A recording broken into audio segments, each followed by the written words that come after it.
Amén. ¿Cómo están mis hermanos? ¿Bien? Dios les bendiga a todos, a cada uno de ustedes. Quiero invitarlos a tomar su ubicación. Quiero invitarles a que todos los que están acá y tengan edad para escuchar al Señor, todos los que están acá y tengan edad para desconectarse del teléfono y conectarse a la palabra, lo puedan hacer, ¿ya? Vamos a también invitarle a que si alguno tiene que salir al baño, este es el momento, porque una vez que comencemos a exponer la palabra, para que no haya minuto en el que no pueda estar concentrada en eso, ¿ya? Damos gracias al Señor por cada uno de ustedes. Damos gracias al Señor también por los hermanos que no están aquí, nos van a ver de su casa. Que el Señor les bendiga, especialmente aquellos que tienen problemas de salud, que están enfrentando alguna dificultad. Amados, que el Señor les bendiga, les dé victoria, para que pronto podamos juntos adorar al Señor acá, juntos escuchar la palabra aquí en su casa. Vamos a ir al libro de los Hechos, capítulo 2. Hechos, capítulo 2.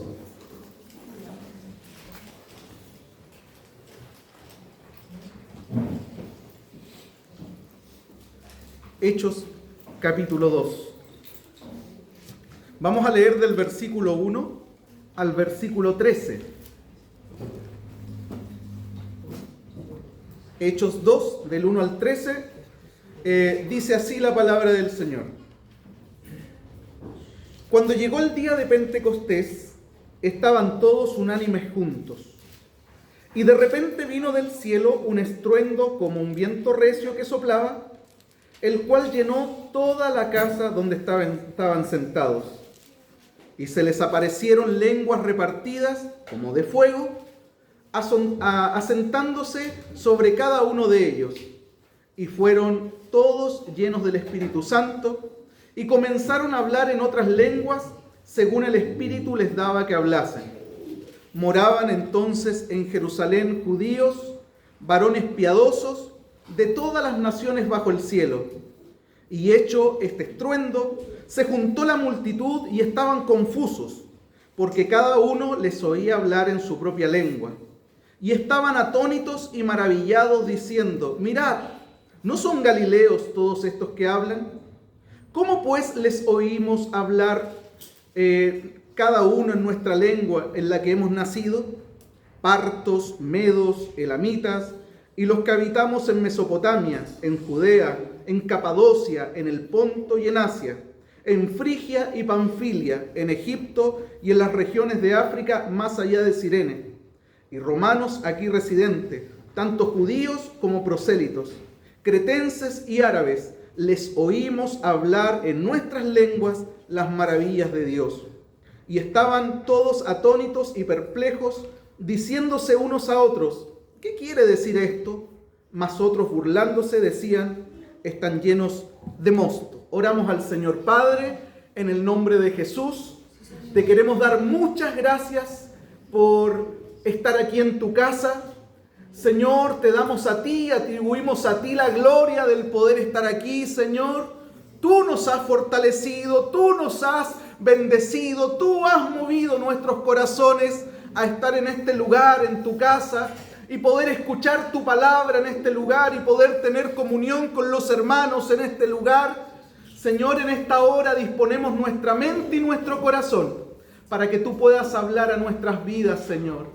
Queremos honrarte, queremos adorarte con nuestra atención, con nuestros 5 sentidos puestos en ti, Señor, porque de seguro tú quieres hablarnos a cada uno en lo particular, pero también de seguro quieres hablarnos como iglesia. Y es por esa razón que en este momento, Señor, queremos oír tu voz. Pedimos que tu Espíritu Santo nos ministre poderosamente y que seas tú, Señor, el que se mueva poderosamente en cada una de las sillas, de las filas. Señor, te lo pedimos en el nombre de Jesús. Amén. Amén. Amén. Hechos capítulo 2. Hay gente que dice: me gusta Hechos capítulo 2 porque en Hechos capítulo 2 está cuenta el relato de un gran avivamiento, de un gran mover de Dios. Pero, mis hermanos, la verdad es que Hechos 2 no es solo el relato de un gran avivamiento. En Hechos capítulo 2 nosotros podemos ver el día en que la iglesia de Jesucristo nació con poder, a propósito de lo que estamos hablando en el discipulado. En Hechos capítulo 2 nosotros podemos ver el nacimiento o el oficializar la gran comisión o el gran tarea que la iglesia tiene por delante. Por lo tanto, podemos decir con toda propiedad que Hechos 2 no es solo el relato de un gran avivamiento, es mucho más que eso. Nosotros podemos ver a partir de Hechos 2 de Pentecostés a un pequeño grupo de discípulos de Jesús convertirse en una comunidad llena del Espíritu Santo, capacitada para compartir el Evangelio de una manera muy eficaz en todo el mundo conocido de ese entonces. Por eso decimos, mis hermanos, que Hechos capítulo 2 no es solo el relato de un gran avivamiento, es mucho más que eso y es lo que vamos a poder ver a continuación a partir de los versículos que vamos a revisar. ¿Les parece? Vamos al versículo 1 y el versículo 1 comienza diciendo del capítulo 2 que cuando llegó el día de Pentecostés estaban todos unánimes juntos. En otras palabras, cuando llegó el día de la fiesta de Pentecostés, y vamos a poner una pausa ahí.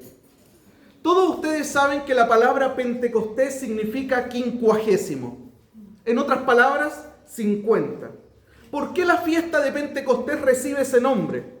Recibe ese nombre porque principalmente se celebraba 50 días después que una vez finalizada la fiesta de la Pascua. En Israel habían 3 fiestas grandes en las que participaba el pueblo, fiestas religiosas. Una de esas 3 grandes fiestas religiosas era la Pascua. Cuando la Pascua terminaba, los judíos tenían que contar 50 días después de la finalización de la Pascua para poder celebrar Pentecostés. Esto había sido instituido por el Señor en Levíticos 23, versículo 15 y 16, cuando dice: a partir del día siguiente, del día de reposo de la Pascua, contarán 50 días para poder celebrar, para poder conmemorar la cosecha del trigo. ¿Se entiende eso, mis hermanos? Terminaba la fiesta de la Pascua y se empezaba a contar a partir del día siguiente 50 días. Y cuando caía ese día 50 se hacía la fiesta de Pentecostés. ¿Cuál era la conmemoración? La razón de esa fiesta era poder celebrar, era poder conmemorar la cosecha del trigo que había sido otorgada por parte de Dios al pueblo. Era un tiempo de alegría, era un tiempo de celebración, la fiesta de Pentecostés. Mire lo curioso de esto, mis hermanos. Pentecostés siempre caía el primer día de la semana, es decir, nuestro domingo. Porque el conteo de los 50 días comenzaba el día después del sábado, el día después del día de reposo, como lo dice explícitamente Levíticos 23. Y si las matemáticas no han cambiado de esa fecha a la hora, quiere decir que el día 50, el día de Pentecostés, el 50º día, caía el primer día de la semana, es decir, en otras palabras, nuestro domingo. ¿Se entiende eso? Bien. Miren esto, mis hermanos. En Marcos capítulo 16, versículo 9, dice que Cristo resucitó el primer día de la semana. Según los evangelios, Juan 20, 19, Cristo se le apareció a los discípulos el primer día de la semana. Y ahora nosotros estamos leyendo que el Espíritu Santo fue derramado por Dios el primer día de la semana, lo que corresponde a nuestro domingo. ¿Para qué? Para lo que les decía al inicio, para dar nacimiento a la iglesia de Cristo. Es por esa razón, mis hermanos, que el pueblo de Dios se reúne el primer día de la semana, lo que corresponde a nuestro domingo. ¿Para qué? ¿Para qué se reúne el pueblo de Dios el primer día de la semana, que corresponde al domingo? Se reúne para celebrar la nueva creación de Dios inaugurada con su resurrección. ¿Se entiende? No mucho. ¿Para qué nos reunimos el primer día de la semana? ¿Por qué el domingo y no el sábado como los adventistas? Porque fue el primer día de la semana cuando el Señor resucitó. Fue el primer día de la semana cuando Él se le aparece a sus discípulos. Es el primer día de la semana cuando el Espíritu Santo desciende en Pentecostés. Es el primer día de la semana cuando nosotros vemos en Hechos 20 a Pablo predicando en Troas. Es el primer día de la semana en 1 Corintios 16 cuando el apóstol Pablo ordena que se recojan las ofrendas. El primer día de la semana. Desde ese momento, con la finalidad de celebrar la nueva creación de Dios inaugurada con la resurrección de Cristo, es que el pueblo del Señor comienza a reunirse para celebrarlo. ¿Se entiende ahora? ¿Sí? Amén. Amén. Ahora, quiero nuevamente hacer un punto aquí. ¿Se dieron cuenta por qué y para qué nos reunimos como iglesia el primer día de la semana, el domingo? ¿Para qué y por qué nos reunimos el domingo, el primer día de la semana? Hermano, este día nos reunimos como iglesia para celebrar. Es un día de celebración. ¿Qué celebramos el domingo, mis hermanos? Celebramos la nueva creación de Dios inaugurada con su resurrección. En otras palabras, mis hermanos, y aquí va toda la carne a la parrilla del punto, en otras palabras, nos reunimos el domingo para celebrar la victoria de Cristo sobre la muerte, nos reunimos para celebrar la victoria de Cristo sobre el pecado. Por eso el apóstol Pablo decía con tanta alegría y tanta convicción en su corazón: ¿dónde está, oh muerte, tu aguijón? ¿Y dónde, oh sepulcro, tu victoria? Ya que el aguijón de la muerte es el pecado, y el poder del pecado la ley. Mas gracias sean dadas a Dios que nos da la victoria por medio de nuestro Señor Jesucristo. Mis hermanos, el día domingo, que no se nos olvide, nos reunimos para celebrar la victoria de Cristo sobre la muerte. Nos reunimos para celebrar la victoria de Cristo sobre el pecado. Nos reunimos para celebrar su perdón sobre nuestras vidas. Nos reunimos para celebrar su gracia y misericordia derramada infinita y gratuitamente sobre nosotros. Es un día de celebración. Es un día de regocijo, es un día de gozo, es un día de fiesta. Hermano, por eso se justifican los instrumentos, por eso se justifican los cánticos, por eso se justifica la música, por eso se justifican los gloria a Dios, los aleluya, se justifican los aplausos, se justifican las danzas, porque es un día de celebración. ¿Cuántos dicen amén? Amén. Hay que avisarle al cuerpo, hay que avisarle a la cara, porque muchas veces, no solo aquí, sino que en muchas congregaciones cristianas evangélicas, a la gente se le olvida por qué se reúne. Nos reunimos porque somos convocados por Él para poder celebrarlo a Él por todo lo que ha hecho a favor de nosotros. Su resurrección es tremenda. Y venimos a celebrar esa resurrección. ¿Por qué tan compuestito entonces? ¿Por qué tanto cuidar el rímel entonces? ¿Por qué no chasconearse un poco entonces? Una de dos, es que no entendemos por qué venimos. No tengo idea por qué voy por cumplirle a alguien, para que no me reten, para que no me llamen. Me están presionando a ir. O la otra es porque no tengo idea. Que es lo mismo al anterior. Mi hermano, venimos a celebrar los días domingos. Esto es una fiesta. Venimos a celebrar la resurrección de nuestro Señor. Y a partir de esa resurrección, la victoria que Él obtuvo sobre la muerte y sobre el pecado. Y a partir de esa resurrección, la nueva vida que nos ha dado. El nuevo nacimiento en el que estamos metidos. Y la esperanza de que nos vamos a reunir con Él. Cuando alguien entiende eso, le explota la cabeza y no tiene que alguien motivarlo. Hermano, cante, hermano, ya, por favor, cante. ¡Ey! Tú llegáis solo adorando al Señor. Te comenzáis a preparar antes. Cuando vengamos a reunirnos con Él, mis hermanos, los domingos, no perdamos de vista esta perspectiva. voy al culto porque Él me convoca, Él me citó. Y segundo, voy a celebrarlo, voy a adorarlo, voy a rendirle tributo, voy a rendirle culto al que salvó mi vida, al que me salvó de la condenación eterna. Venimos a agradecer al que tomó nuestro lugar en la cruz.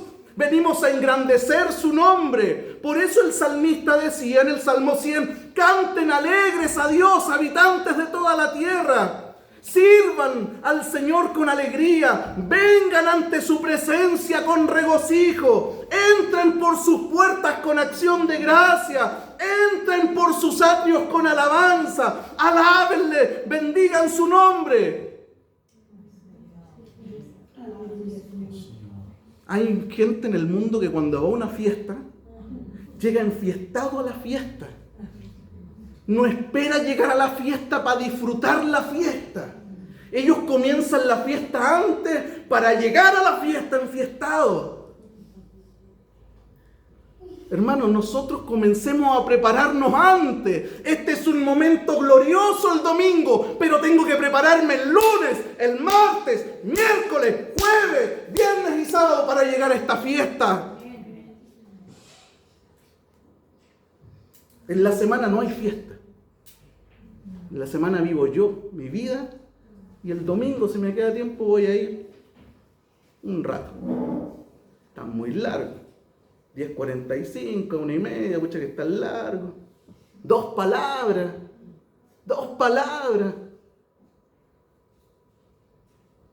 Los domingos son días de celebración que comienzan el lunes y llegamos acá todos enfiestados a celebrar a nuestro Señor. No le venimos a hacer un favor al estar acá. ¿Sabe por qué nos convoca? Por lo único que quiere hacer con nosotros es bendecirnos y hacernos bien. Él es Dios, es dueño de todo. Pero al que más le conviene estar en los atrios del Señor es al que va a los atrios del Señor. Nos convoca para hacernos bien. Es en este lugar donde somos fortalecidos, es en este lugar donde aquel que viene con carga puede dejar sus cargas, es en este lugar donde el que viene enfermo puede recibir sanidad. Incluso aquellos, si alguno llega con pecado un día, abogado tenemos para con el Padre Jesucristo el justo y te puede ir perdonado. Es tremenda, es una celebración total, absoluta. Yo sé que en ocasiones, mis hermanos, la aflicción, la pena, el desánimo, la enfermedad, la necesidad, nos tienen de las mechas agarrados. Yo sé que pasa eso, pero ninguna de esas cosas que nos puedan pasar en este mundo, ninguna de esas circunstancias deben ser motivo para no reunirme con mi Señor y para no ir y celebrarlo, engrandecer su nombre junto a mis hermanos. Ninguna de esas debiera ser más grande que Él. Por eso cuando lleguemos aquí, mis hermanos, yo les voy a pedir un favor. Cuando usted llegue acá, levante sus manos. Cuando usted llegue acá, cierre sus ojos. Cuando usted llegue acá, adore al Señor sin vergüenzas. Adore al Señor, póstrese delante de Él. Este es el lugar donde nos reunimos como cuerpo para darle la gloria. Este es el lugar donde nos reunimos como iglesia para poder celebrar su nombre, al que vive y reina por los siglos de los siglos. Amén. Este es el lugar que el Señor nos dio para eso. Hay gente que llega a los cultos en otras iglesias, mis hermanos, como que llegó a un funeral. Ay, tengo que ir de nuevo. Tan luego que llegó el domingo. Llegan con cara de jugo de limón traversa. Han ido enojados.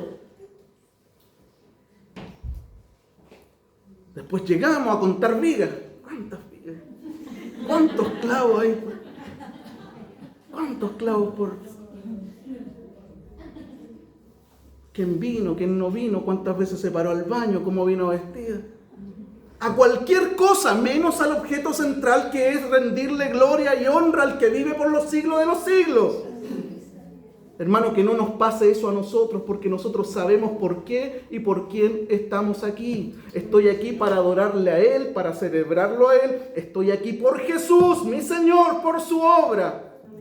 Él me convocó para fortalecerme, para hablarme, para guiarme, para hacerle bien a mi vida. ¿Cuántos dicen amén, aleluya? Para eso me convoca. No para hacerme mal. Para hacerme mal me lo hago solo afuera. Él me convoca para hacerme bien. Ese era un dato a partir de Pentecostés. ¿Ya? Pentecostés caía el primer día de la semana. Si usted se ponía a contar a partir de Levíticos 23, primer día de la semana, a partir de eso nosotros nos congregamos los días domingos. ¿Amén? Mire lo que viene a continuación, versículo 2. Bueno, cuando llegó el día de Pentecostés, llegó el 50º día después de la fiesta de la Pascua, estaban todos reunidos, unánimes, juntos. Y de repente vino del cielo un estruendo, mi hermano, un estruendo como de un viento recio que soplaba, el cual llenó toda la casa donde estaban sentados. Y se les aparecieron lenguas repartidas como de fuego, asentándose sobre cada uno de ellos. Los hechos ocurridos este día en Pentecostés, narrados por Lucas, están cargados, mis hermanos, de un profundo significado. Noten qué fue lo que llenó la casa. Versículo 2, ustedes lo pueden ver. ¿Qué fue lo que llenó la casa?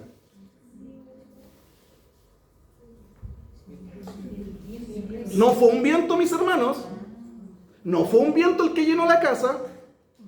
El que llenó la casa fue un estruendo parecido a un viento recio, huracanado, fuerte, como el de Puerto Varas.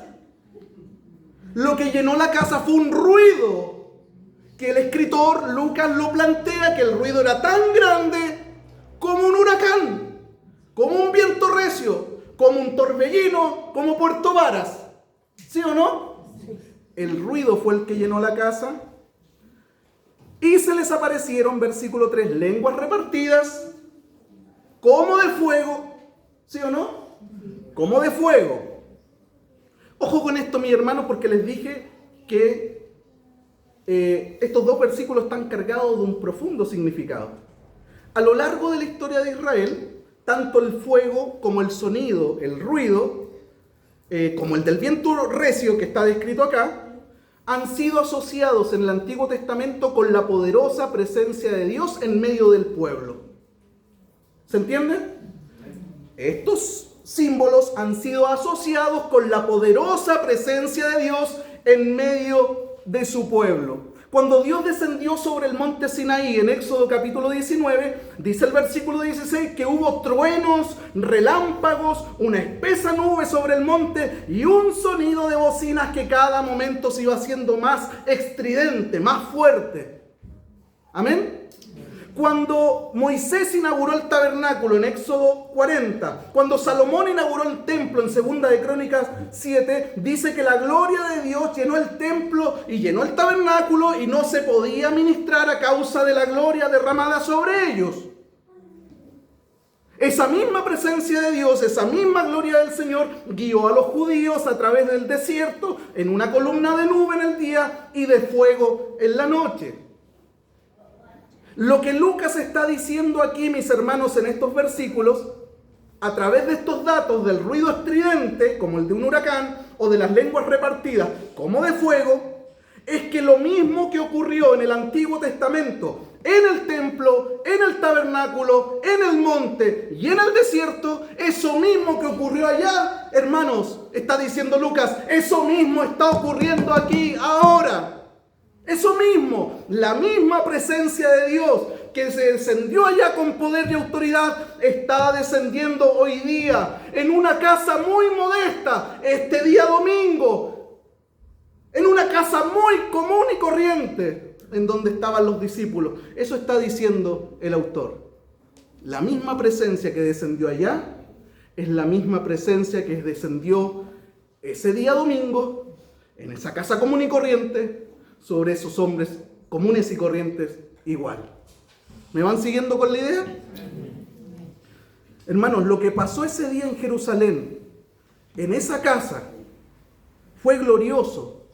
No solo porque la presencia de Dios se estaba haciendo evidente, lo cual ya es glorioso en sí mismo, la presencia de Dios evidente, sino que también ese día fue un día muy glorioso porque estábamos presenciando el nacimiento de la iglesia de Cristo. Dios ese día estaba iniciando la construcción de un nuevo templo espiritual. Un templo, como diría Esteban en el capítulo 7 del libro de los Hechos, no hecho de mano de hombres, un templo hecho, como dice el apóstol Pedro en 1 de Pedro capítulo 2, hecho de piedras vivas.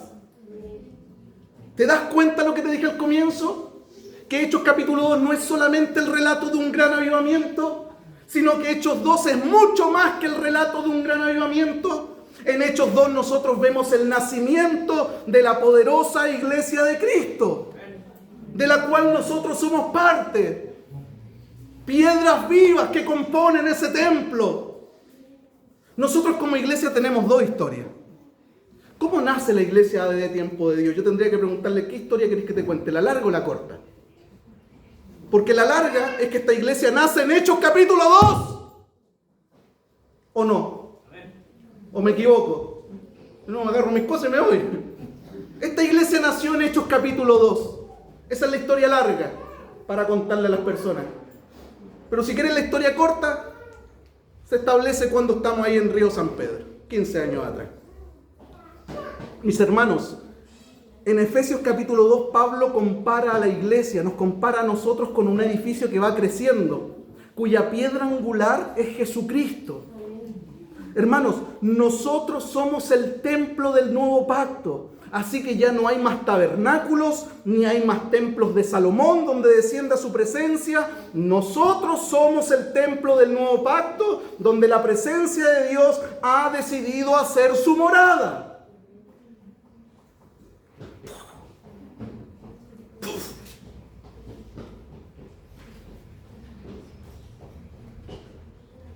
En otras palabras, esto es un edificio. Es un edificio, son paredes, es una estructura, pero el templo somos nosotros. Y este templo, como decía Pedro, está formado por piedras vivas, compuesta por personas de distintos pueblos, de distintas tribus, de distintas etnias. Gloria al Señor por eso. Amén. Amén. Amén. Versículo 4. Y fueron todos llenos del Espíritu Santo y comenzaron a hablar en otras lenguas según el Espíritu les daba que hablasen. Estas lenguas, mis hermanos, no tenemos tiempo para hablar de los dones, pero estas lenguas eran dialectos. Estas lenguas eran idiomas. No eran sonidos emitidos sin sentido. Eran lenguas, eran dialectos, eran idiomas. No eran sonidos sin sentidos. En el versículo 6, en el versículo 8, en el versículo 11 se destacan esta idea. En el versículo 6. Y hecho este estruendo, se juntó la multitud y estaban confusos porque cada uno les oía hablar en su propia lengua, en su propio idioma, en su propia etnia. Versículo 8. ¿Cómo pues les oímos hablar? Decía esa gente que estaba ahí. A cada uno en nuestra lengua en la que hemos nacido. Versículo 11. Cretenses y árabes les oímos hablar en nuestras lenguas. ¿Y qué estaban hablando? Estaban hablando acerca de las maravillas de Dios.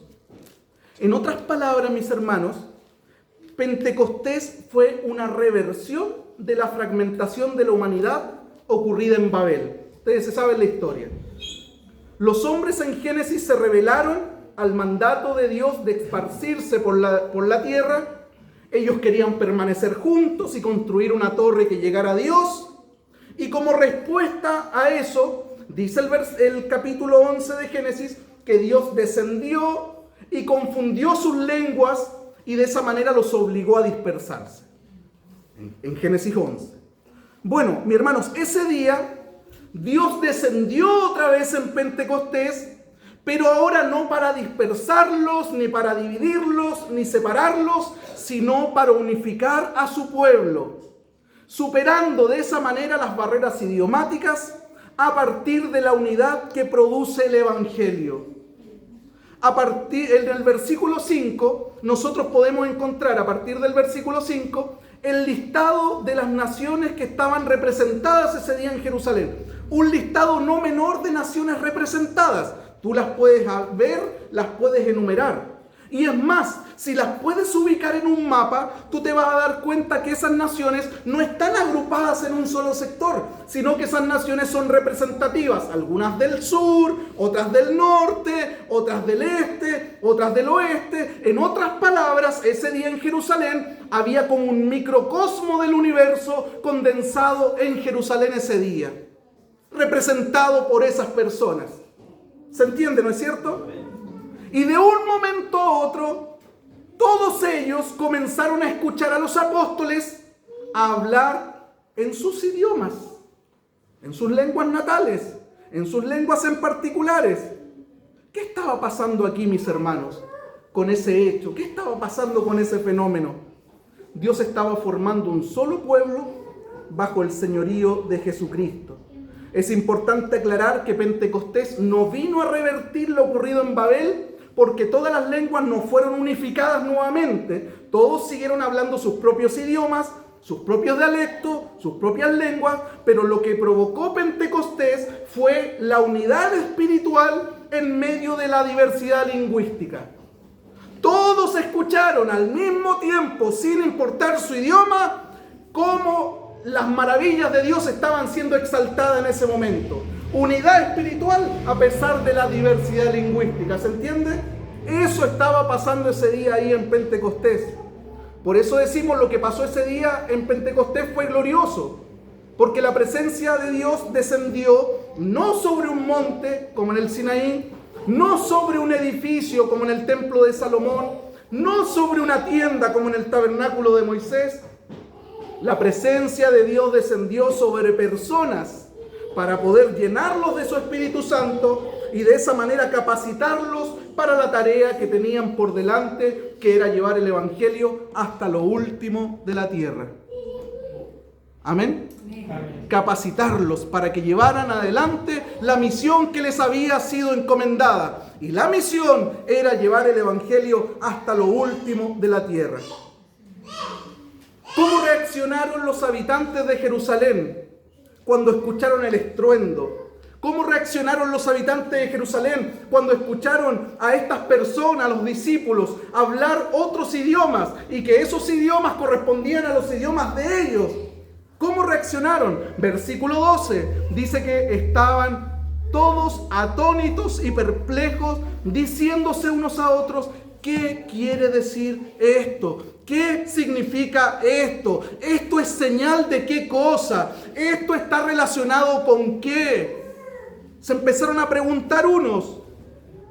Versículo 13. Mas otros, burlándose, decían: están curados, están llenos de mosto. Mira, mis hermanos, mira la dualidad que se da acá. Mientras dice el versículo 12 que algunos reaccionaron con asombro y perplejidad, preguntándose qué señal era esto, qué había detrás de esto, cuál era la explicación de esto, dice el versículo 13 que otros reaccionaron burlándose. Increíble este pasaje, pero mientras unos se burlaban, los otros querían más información, mis hermanos. Y se preguntaban: ¿qué querrá decir esto? ¿Qué significa esto? Y de paso, la respuesta a esas preguntas que se hacía el primer grupo son las que comienza a dar Pedro a partir del versículo 14, ¿o no?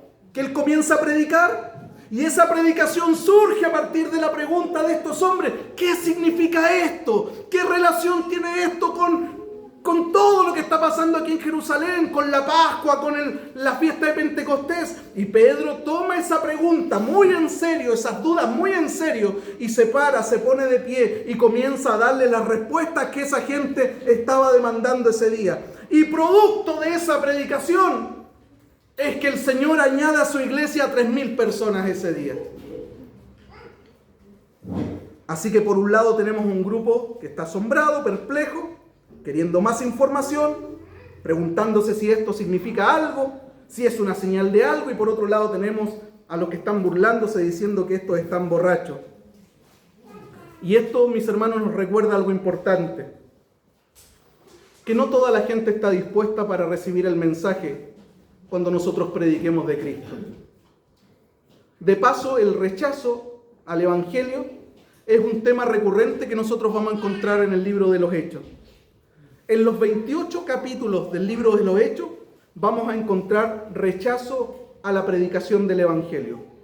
Partiendo por el capítulo 1, por el rechazo de Judas, avanzando, miren, los únicos dos capítulos que no aparece un rechazo explícito es el capítulo 2 y el capítulo 10. Pero el capítulo 2 termina en el 3, y en el 3 sí hay un rechazo.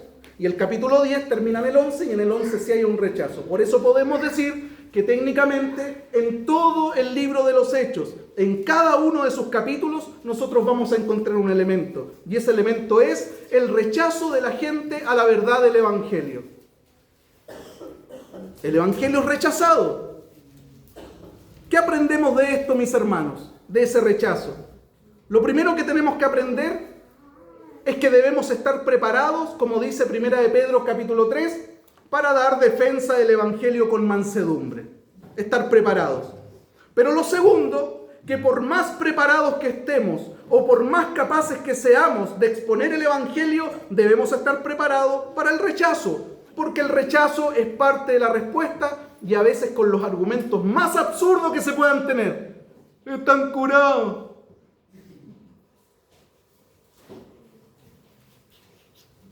Por eso tu labor es exponer, tu labor es predicar. Y si alguien escucha el mensaje, gloria al Señor. Y si alguien no lo escucha, también gloria al Señor. Porque hay gente que de repente se alegra solamente cuando lo escuchan, pero cuando notan cierto rechazo, cierta aversión, se deprimen. Como que fueran ellos los que convencen a las personas. Nuestra labor es exponer el mensaje y que el Señor haga su obra. Y algunos van a estar predispuestos a no escuchar el mensaje, a rechazarlo abiertamente y, como te digo, muchas veces con argumentos totalmente ridículos como están curados, están borrachos.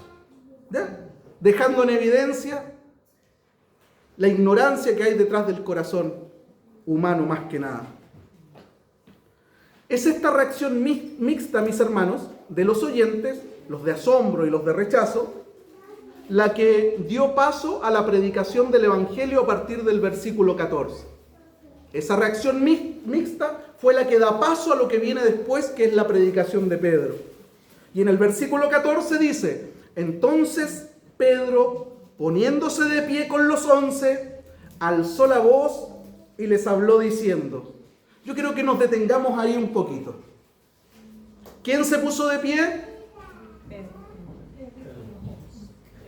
Pedro. Hermanos, ese es el mismo Pedro que actuó de manera impetuosa en el huerto de Getsemaní, cortándole la oreja a Malco, el siervo del sumo sacerdote. Ese que se puso de pie en Hechos capítulo 2 es el mismo Pedro que encontramos en Marcos capítulo 8, cuando está regañando a Jesús, retando a Jesús, porque Jesús le había dicho en capítulo 8 de Marcos que él iba a Jerusalén y que él iba a entregar su vida, que iba a ser muerto, y él lo toma aparte, se enoja y le dice: que nunca te acontezca tal cosa. ¿Cómo se te ocurre decir eso, Jesús? Y que el Señor tiene que reprender. ¿Se acuerdan? Es el mismo. Es el mismo Pedro que con insistencia y juramento le dijo a Jesús que él estaba dispuesto a morir por él, y que esa misma noche lo negó 3 veces.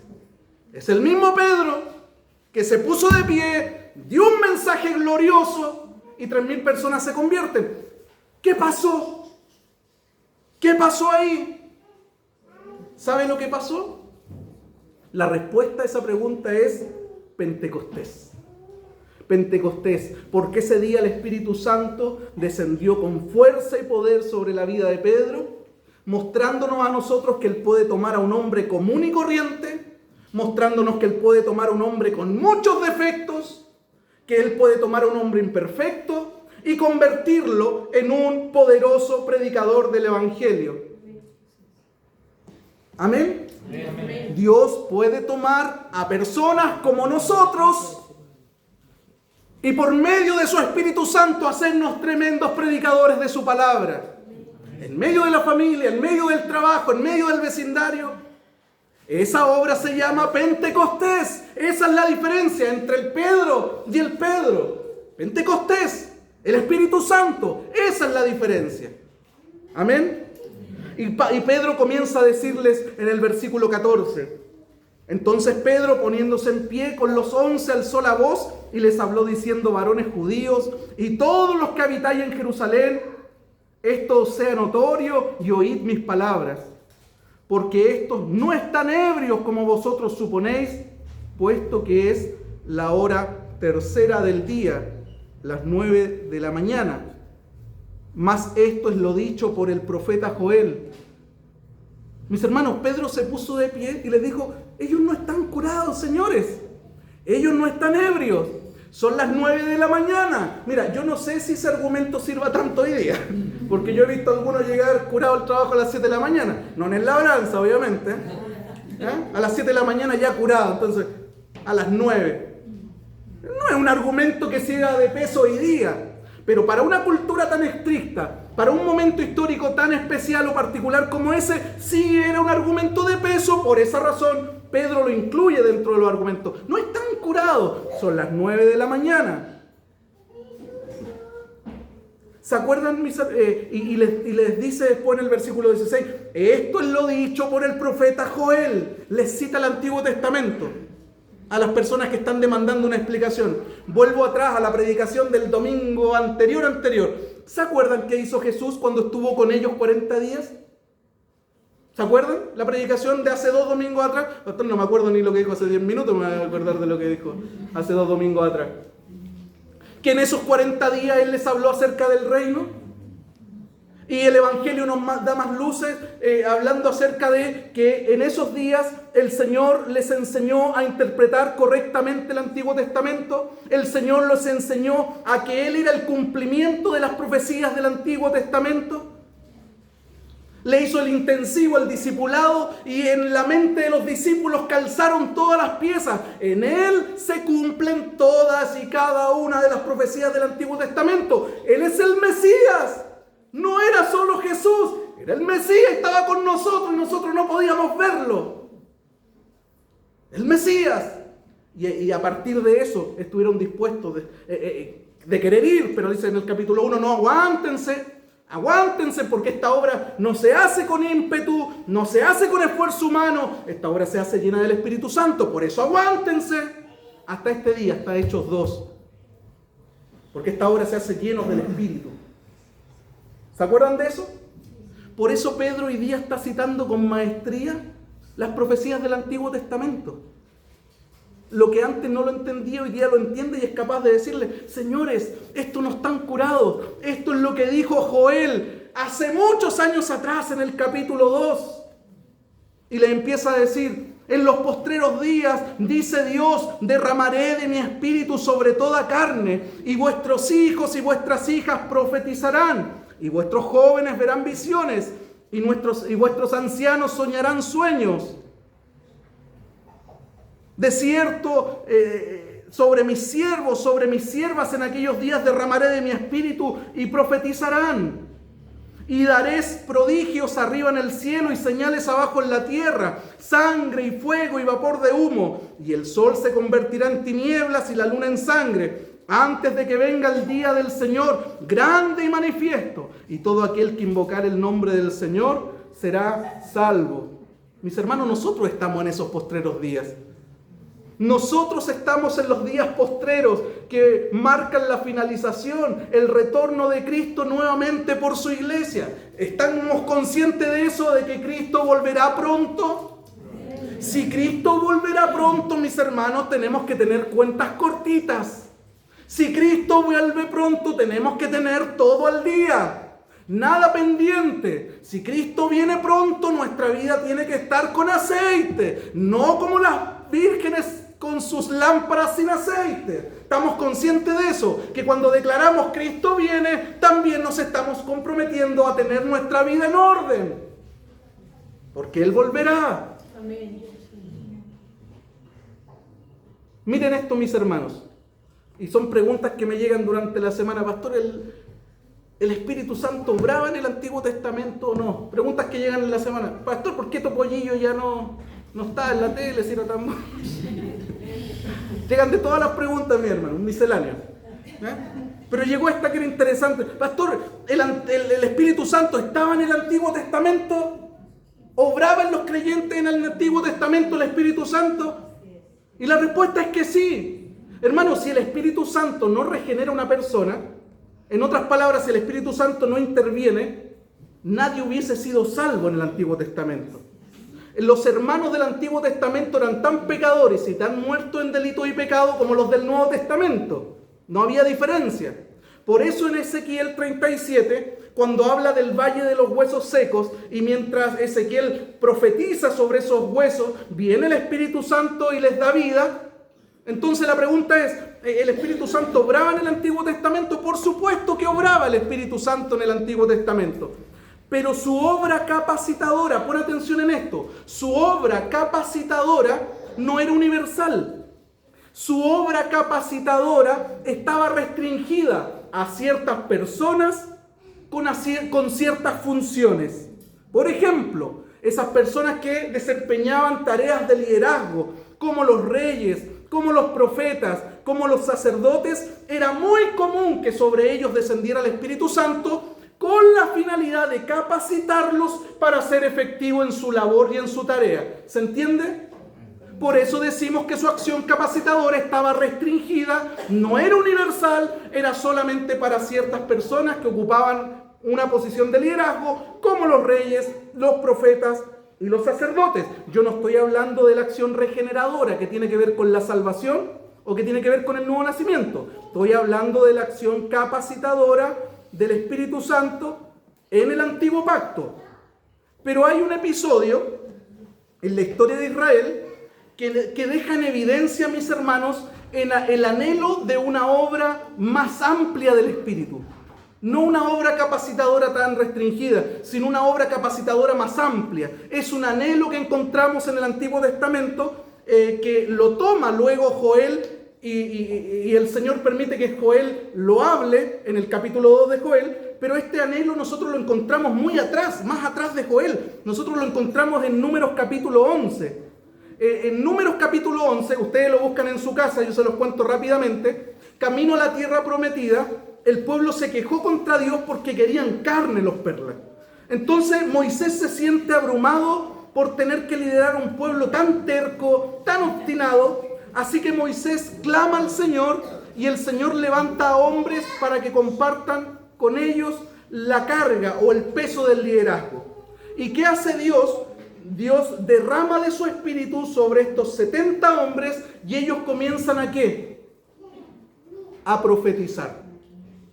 Y ellos comienzan a profetizar. Dios derramó su espíritu sobre ellos y comienzan a profetizar. Cuando la experiencia se repite con otros dos que no estaban en el grupo original de los 70 y estos comienzan a profetizar también, Josué se preocupa un poco y le dice a Moisés que los detenga, que no profeticen esos dos.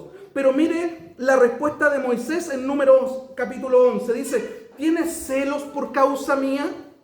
Josué, ojalá todo el pueblo profetizara. Y ojalá el Señor pusiera de su espíritu en todos ellos. No solo sobre los 70, no solo sobre mí, no solo sobre esos dos. Ojalá el Señor pusiera de su espíritu sobre todos para que todos profetizaran. Anhelaba Moisés una obra más amplia del Espíritu Santo en ese momento, de una obra capacitadora. ¿Se entiende esa parte, no es cierto? Porque entendiendo eso entendemos lo otro. Ahora, ese anhelo expresado por Moisés en Números capítulo 11 es lo que 600 años después Dios promete hacer por intermedio del profeta Joel en Joel 2:28, cuando dice, y después de esto, estoy leyendo Joel 2:28, derramaré mi espíritu sobre toda carne y profetizarán vuestros hijos y vuestras hijas, vuestros ancianos soñarán sueños y vuestros jóvenes verán visiones. y también sobre los siervos y sobre las siervas derramaré de mi espíritu en aquellos días. Eso es lo que dice el Señor por intermedio del profeta Joel. Hermanos, lo que en el Antiguo Testamento estuvo reservado, estuvo limitado para unos pocos, ahora, y ponga mucha atención, lo que en el Antiguo Testamento, esa acción capacitadora del Espíritu Santo, que estuvo reservada para unos pocos, hoy en el Nuevo Testamento sería derramada para todos de manera abundante y universal. En otras palabras, la promesa no estaría restringida solo a Israel y para algunos pocos, sino para todos aquellos que invoquen su nombre, sin importar nacionalidad, sin importar etnia, sin importar su raza. Esa es la misma idea que Pablo destaca en Romanos 10 para destacar que el Evangelio no hace distinción entre judíos y gentiles y que la salvación está disponible para todo aquel que cree. En el Antiguo Testamento dijimos que la acción capacitadora del Espíritu Santo no era universal, que estaba restringida a algunos oficios, como el oficio de rey, como el oficio de sacerdote, como el oficio de profeta, pero ahora en el Nuevo Testamento, en el Nuevo Pacto, no va a estar restringida a algunos oficios en particular. Solo al pastor, solo al equipo pastoral, solo a los maestros de escuela dominical, solo a los líderes. No, la acción capacitadora del Espíritu Santo en el Nuevo Pacto descenderá sobre los hijos, sobre las hijas. La acción capacitadora del Espíritu Santo descenderá sobre los jóvenes, descenderá sobre los adultos mayores, sobre los ancianos. La acción capacitadora del Espíritu Santo descenderá sobre los siervos, sobre las siervas. ¿Cuántos dicen amén? ¿Cuántos entendieron eso? Gloria al Señor. Versículo 17. Y en los postreros días, dice Dios, derramaré de mi espíritu sobre toda carne, y vuestros hijos y vuestras hijas profetizarán, vuestros jóvenes verán visiones, vuestros ancianos soñarán sueños. Eso es lo que algunos llaman o conocen como la democratización del Espíritu Santo. Así como en Números 11 los 70 profetizaron cuando vino sobre ellos, ahora todos los creyentes, ahora todos los hijos del Señor, ahora todos aquellos que han sido lavados por la sangre del Cordero, ahora todos aquellos que se arrepintieron de sus pecados y nacieron de nuevo, sin distinción de sexo, sin distinción de edad o de función, recibirán el Espíritu Santo y serán capacitados para proclamar la palabra del Señor. Hermano, tú estás capacitado por el Espíritu Santo para poder proclamar la palabra del Señor en el lugar donde estés, sin importar tu edad, los jóvenes, sin importar su edad, los adultos mayores, sin importar si tienes una función o no dentro de la iglesia. Todos han sido capacitados por el Espíritu Santo para poder dar testimonio de Él, para poder llevar su palabra a aquellos que necesitan escuchar la palabra del Señor. ¿Amén? Amén. Hay que hacer un punto aquí. Joel, en el capítulo 2, ni Pedro, en Hechos 2, están diciendo que todos los creyentes del Nuevo Pacto van a tener el don de profecía. Para poder entender esto hay que hablar de los dones. No tenemos tiempo para hablar de los dones, así como no tenemos tiempo para hablar del don de lengua, no tenemos tiempo para hablar del don de profecía. Pero en muchos lugares interpretan que lo que Pedro está haciendo acá y que lo que Joel está haciendo en el capítulo 2 del libro de Joel es prometiendo que todos los creyentes del Nuevo Pacto van a tener el don de profecía. Y eso no es así. En 1 Corintios, capítulo 12, versículo 28, nos ayuda un poco a aclarar este punto. El capítulo 12, del versículo 28 y 29, dice que Dios puso en la iglesia y empieza a enumerar apóstoles, profetas, maestros, los que sanan, los que ayudan, los que administran. ¿Para qué los puso Dios a esa gente en medio del cuerpo? Efesios nos ayuda a entender, para la edificación del cuerpo de Cristo. ¿No es cierto? Ahora el versículo 29 dice, ¿son todos apóstoles? Es una pregunta retórica. ¿Son todos apóstoles? ¿Son todos profetas? ¿Hacen todos milagros? ¿Todos sanan? ¿Todos administran? Y la respuesta a esa pregunta es no. No todos desempeñan la misma tarea. Por lo tanto, ni Joel ni Pedro están hablando que todos los creyentes del nuevo pacto tendrían el don de profecía, pero lo que sí están diciendo es que todos los creyentes del nuevo pacto, todos, hijos e hijas, jóvenes y ancianos, siervos y siervas, vamos a compartir la misma responsabilidad general de los profetas del Antiguo Testamento. ¿Qué significa eso, mis hermanos? Que todos los creyentes del nuevo pacto van a conocer íntimamente a Jesús, de modo tal que todos los creyentes del nuevo pacto van a poder compartir la palabra de Dios con otros. Eso se está diciendo Pedro, eso es lo que está diciendo Joel. ¿Se entiende o no? Todos vamos a poder compartir la palabra del Señor con otros. Porque profetizar no es sinónimo de predecir el futuro. Como a algunos les encanta, mis hermanos, poner los ojos blancos, que gire la cabeza, cambiar la voz. Ve un avión que viene directo a tu casa, hacer la pebre. Profetas del desastre, que quieren ver el futuro, que quieren ver para allá. Hermanos, la pega de la mayoría de los profetas del Antiguo Testamento, si analizas sus palabras, muy pocos hablaban del futuro. En una proporción de 30-70, la mayoría de los acontecimientos que los profetas del Antiguo Testamento relataban tenían que ver con eventos que iban a pasar ahora. Eran mensajes de Dios al profeta para que el profeta lo transmitiera al pueblo. ¿Cuándo? Ahora. Ejemplo, dice el Señor que se arrepientan, dice el Señor que cambiemos de actitud. Tenía que ver con mensajes entregados por Dios para el ahora. Pero mucha gente hoy día toma esto como predecir el futuro, destino final, qué va a pasar. No es así, no es así. De forma tal que los profetas del Antiguo Testamento actuaban mucho más como los predicadores actuales, los cuales llevan la palabra de Dios a las personas para llamarlos al arrepentimiento. ¿Se entiende lo que es profetizar? Llevar la palabra del Señor para llamar a las personas al arrepentimiento. Por eso Pablo, en 1 Corintios 14, describe a los que profetizan como aquellos que hablan a los hombres para edificación, para exhortación y para consolación.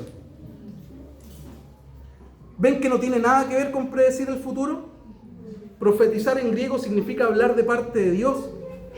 En este momento, cuando alguien se para aquí en el púlpito y abre la Escritura, él está profetizando, porque está hablando de parte de Dios. Cuando un maestro en la escuela bíblica abre la Escritura y está hablando de la Escritura a los alumnos, está profetizando, porque está hablando de parte de Dios. Cuando tú te pones a predicarle a alguien, a algún familiar, tú estás profetizando, porque tú estás hablando la palabra de Dios para esa persona. Profetizar significa hablar de parte de Dios. Así que lo que Joel está anunciando no es que todos los creyentes recibirán visiones del futuro o que todos los creyentes soñarán sueños, sino que todos tendrían acceso directo a la palabra del Señor y que todos estarían capacitados por el Espíritu Santo para poder proclamar esa palabra del Señor a otros. ¿Se entiende, mis hermanos? Amén. Hermanos míos, ese derramamiento ocurrido en Pentecostés marca una era, porque ahora todos los creyentes disfrutan de la bendición de ser morada del Espíritu Santo en sus vidas. Ahora todos los creyentes han sido capacitados por el Espíritu Santo para predicar el Evangelio. Es importante aclarar esto porque muchos interpretan la profecía de Joel como una promesa de que todos vamos a ver sueños, vamos a tener sueños, que todos vamos a ver visiones. Pero para poder entender esto, hay que entender esta profecía en su contexto, mi hermano. ¿Cómo se comunicaba el Señor en el Antiguo Testamento con sus siervos? Principalmente a través de sueños y visiones. ¿Por qué con ellos se comunicaba principalmente a través de sueños y visiones? Porque la revelación bíblica no estaba completada. Porque las promesas mesiánicas no habían tenido cumplimiento total todavía en Cristo. Pero Cristo, mis hermanos, ya vino y no solo consumó la obra de redención en la cruz, sino que también concluyó la revelación divina. Por eso a mí me pica el cuello cuando alguien dice, tengo una revelación de parte del Señor. Hermano, desde que Cristo murió en la cruz ya no hay más revelación. A lo mejor hay una mala conceptualización y lo que ese hermano quiere decir, hermanos, el Espíritu Santo me iluminó para poder entender la revelación. Ahí sí está correcto. Pero que alguien me diga, tuve una revelación, como queriendo agregarle algo a lo que ya está completo, finalizado, punto final. Hay que tener cuidado. No se le agrega nada. La obra en la cruz fue consumada y la revelación terminada. Aquí está todo el consejo de Dios para nosotros. No hay más. Todo lo que Dios quiso comunicarnos está aquí. Cristo es la revelación final del Padre y está todo su mente y su corazón acá. Ahora, el autor de Hebreos conecta bien estas ideas de la obra de redención consumada en la cruz con la conclusión o finalización de la redención divina. Cuando en Hebreos 1:1 dice, Dios habiendo hablado muchas veces y de muchas maneras en otros tiempos, a los padres por los profetas, en estos postreros días nos ha hablado por el Hijo. Cristo es la revelación final de Dios. Y lo que Él quiso decirle a su iglesia ya está todo registrado en el Nuevo Testamento. Por eso, mi hermano, y con esto voy a ir terminando, si tú quieres conocer la voluntad de Dios para tu vida, no necesitas, como la gente mística, sueños, visiones. Lo que tú necesitas para conocer la voluntad de Dios en tu vida es leer más la palabra y pedirle al Espíritu Santo que te ilumine para que puedas entenderla y ponerla en obra en tu vida. Este libro está completo, no le falta nada, no necesitamos revelaciones adicionales para conocer la voluntad de Dios, sino que lo que necesitamos es un mejor entendimiento de lo que ya está revelado aquí en las Escrituras.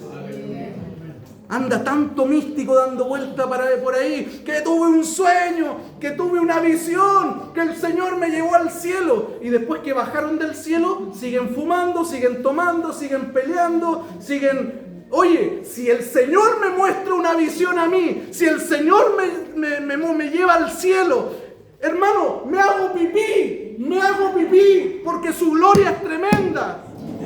Por lo tanto, si alguien el Señor lo llevó al cielo y sigue viviendo la misma vida acá, mi pregunta es ¿quién te llevó y no sé a qué lugar te llevó? Pero no fue el Señor.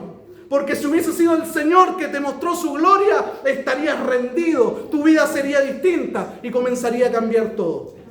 Por eso te digo, y era necesario tomarme unos minutos más, porque alguien podría decir, sueños, visiones queremos, como lo prometió Joel, como lo dijo Pedro. Hermano, no necesitas ni sueños ni visiones. Necesitas leer la Escritura y necesitas pedirle al Espíritu Santo que te ilumine para que esa Escritura se transforme en vida en tu vida. De esa manera las cosas van a comenzar a cambiar. ¿Estoy anulando que alguien podría tener un sueño o una visión? No es la forma muy tradicional que el Señor tiene hoy día para comunicarse con su gente, porque la forma por excelencia que Dios tiene para comunicarse contigo y conmigo es esto. Amén. Es esto. Así que no se mande platos de poroto en la noche para tener un sueño, una visión. Aquí está la revelación de Dios. Lo que necesita usted es pedirle al Espíritu Santo que le ilumine para que esto se haga vida en nuestra vida. Cierre sus ojos, por favor. Cierre sus ojos, por favor.